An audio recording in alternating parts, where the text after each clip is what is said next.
Այսօր պաշտոնապես մեկնարկեց Վաղարշապատ համայնքի ավականու ընտրությունների քարոզարշավը։ Արդեն միավորված Վաղարշապատ եւ Խոյ համայնքների իշխանությունը ստանձնելու համար 8 ուժ է պայքարում։ Տարբեր քաղաքական ուժեր տարբեր կերպ են սկսել իրենց քարոզարշավը։ Օրինակ իշխող քաղաքացիական պայմանագիրը առավոտից երթով քաղաքում շարժվում է եւ իր թռուցիկները բաժանում։ Հայրենիք կուսակցությունն ու Հաղթանակ կուսակցությունների դաշինքը շնորհանդեսով են պատրաստվում սկսել իրենց քարոզարշավը։ Իսկ Հանրապետություն կուսակցությունը քաղաքի սրտում տեղադրված իր տաղավարից ընտրողներին թռուցիկ, սուրճ եւ կոնֆետներ է առաջարկում։ Ընտրակաշարք չէ, ասում են, պարզապես հյուրասիրություն։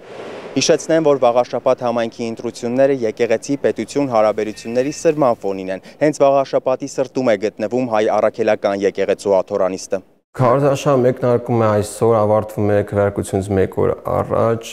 արձանագրենք ամսի 14 նոյեմբերի ժամը 24:00-ին ավարտվում է քարոզարշավը, դրանից արդեն քարոզությունը արգելվում է օրենքով։ Բոլոր բնակարարում առանձնացված է դահլիճներ, այսինքն քարոզչության համար, որ եթե կուսակցությունները ուզում են հանդիպել իրենց ընտրողներին, կարող են դիմել համայնքապետարաններ,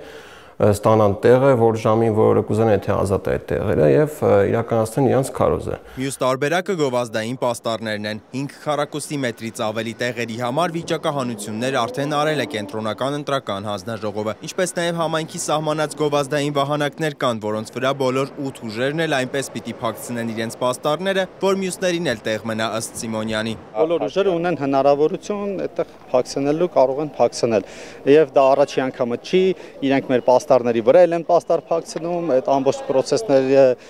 այս ժամանակահատվածում էլ ես կարծում եմ, որ լինելու է, բայց դա չպետք է մեզ կաշկանդի, որ մեր քարոզարշավը ճիշտ իրականացնենք։ Կենտրոնական հանձնաժողով ամենօրյա ոնց որ ասած ռեժիմով մենք շրջայց ենք կատարում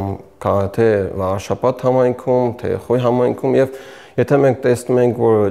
պաստառները փակցված չնախատեսված վայրերում, մենք իրավունք ունենք օրենքով սահմանված ժամկետում 3 օր առավելագույնը տալ կուսակցություններին, որպեսզի նրանք այդ խախտումը վերացնեն եւ որից հետո մեզ զեկուցեն։ Եթե խախտումը չեն վերացնում, մենք կարող ենք դիմել իրավապահ մարմիններին, որպեսզի այդ պաստառները հեռացվեն։ Ամենաշատ հանդիպողը իշխող քաղաքացիական պայմանագրի պաստառներն էին, անվճար գովազդային վահանակներին, մասնավոր ընկերությունների տարածքներում եւ քաղաքացիները ուղղակի խնդրում են, որպեսզի տանեն իրենց պատշգամբներից կախեն կամ իրենց տարածքների վրա խփեն։ Հայրենիք կուսակցությունը քարոզարշավի առաջին օրվա համար ավելի փակ տարածք էր ընտրել։ Համեստություն չի ուզում անել համայնքապետի թեկնածու գրող հրապարակախոս Խաչիկ Մանուկյանը։ 100+1։ Ես ասել եմ, որ ես արդեն հաղթել եմ, ես այդ հաղթանակի կողքը հրավիրում եմ բոլոր նրանց, ովքեր հաղթության կրողներն են։ Ամեն մարդու ապրած կյանքը այդ ցուցանիշն է։ Քաղաքում եղած ժամանակ մենք միայն 2 ուժերի քարոզարշավը տեսանք, բայց բոլոր թեկնածուներին ենք սպասում մեր տաղավարում հարցազրույցի։ Իսկ մինչ այդ Վաղարշապատում ինչ են մտածում մարդիկ ընտրությունների մասին։ Անկեղծ ասեմ, ես ոչ մեկի չեմ ճանաչում։ Ոչ մեկի։ Բայց լսել եմ Արգիշտի մասին լավ բաներ լսել եմ, եկել Հարությունի մասին եմ լավ բաներ լսել։ Իմ նախընտրած թեկնածուն ունեմ, բայց ոչ հոր արյունը ծախած։ Ջեբրայել ազատագրել ենք դրել մեխակավան։ Դուք հոր արյունով շաղախված հողը ծախողի թիկունքին կանգնել ես։ Այնքան խնդիրներ ունի առաջին հերթին այդ շների խնդիրը։ Մեզ ուտում են արդեն։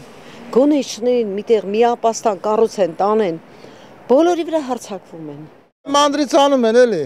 Միանգամից չենք կա, չունենք այդ հնարավորությունը։ Ընտրությունները ես են հույսենա, որ լավ է պիտի հաղթի, որակը պիտի հաղթի, հարյունավերը պիտի հաղթի։ Նոյեմբերի 16-ին հոգևոր մայրաքաղաքում համայնքապետ կընտրեն։ Ամիսներ առաջ Վաղարշապատին միացվեց նաև Խոյ համայնքը, որի նախկին վարչական ղեկավարն է այժմ քաղաքացիական պայմանագիր կուսակցության թեկնածու Արգիշտի Մեխակյանը։ Իդեպ Վաղարշապատ համայնքն առանձին շուրջ 63000 բնակիչ ունի, Խոյը մոտ 33000։ Համայնքների միացումից հետո ընդհանուր ընտրելու իրավունք ունի մոտ 70 000-ը։